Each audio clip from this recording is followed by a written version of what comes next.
Majelis Kehormatan Mahkamah Konstitusi siap memutus perkara dugaan pelanggaran etik Hakim Konstitusi terkait putusan syarat Capres-Cawapres. Dalam perjalanan sidang etik yang digelar, Ketua Majelis Kehormatan MK mengungkap ada sejumlah kejanggalan dan kebohongan pada Hakim Konstitusi dalam memutus perkara syarat usia Capres-Cawapres. Salah satu kebohongan yang diungkap MK adalah soal ketidakhadiran Ketua MK Anwar Usman dalam rapat permusyawaratan hakim pada perkara yang menolak gugatan syarat batas usia Capres-Cawapres. Ada juga kejanggalan soal penarikan dan pendaftaran ulang gugatan yang permohonannya dikabulkan MK. Disinggung soal dugaan berbohong saat rapat permusyawaratan hakim, Ketua MK membantah telah berbohong soal ketidakhadirannya.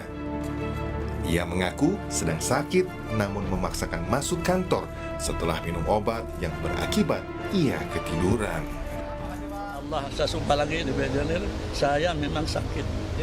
Jadi alasannya karena sakit bukan karena Sakit, saya ini udah jadi hakim dari tahun 85 ya.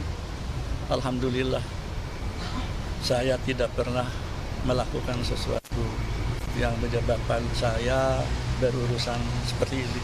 Kalau sakit itu harus menyerahkan surat.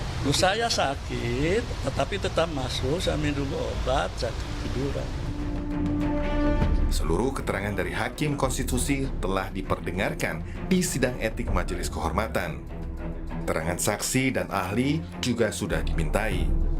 Ketua Majelis Kehormatan MK, Jimli Asidiki, mengklaim MK sudah menggelar rapat internal untuk merumuskan putusan etik terhadap Hakim MK, termasuk Ketua MK Anwar Usman yang paling banyak dilaporkan pasca putusan syarat usia Capres-Cawapres.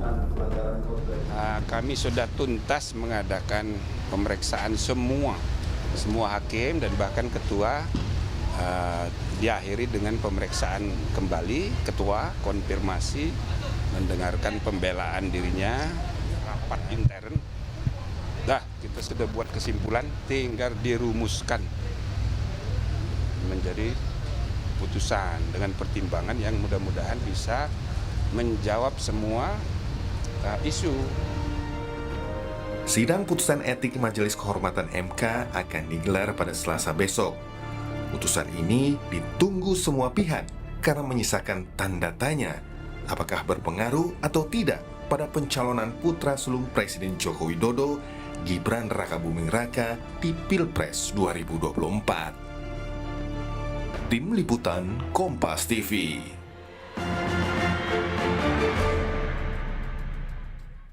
Terkait tanggapan sidang MK menurut Mahfud MD meminta publik untuk menunggu saja putusan MK besok dan percayakan sepenuhnya pada kredibilitas Majelis Kehormatan Mahkamah Konstitusi.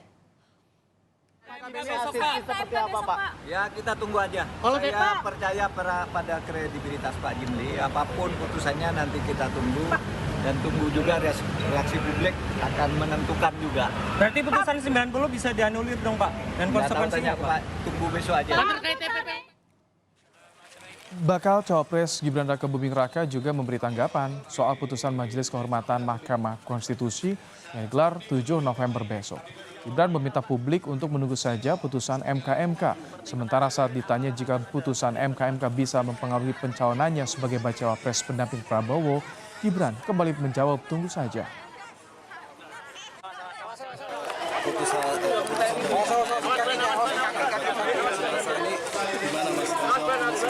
Ya ditunggu aja, Mas ini nggak khawatir mempengaruhi pencalonan Gibran?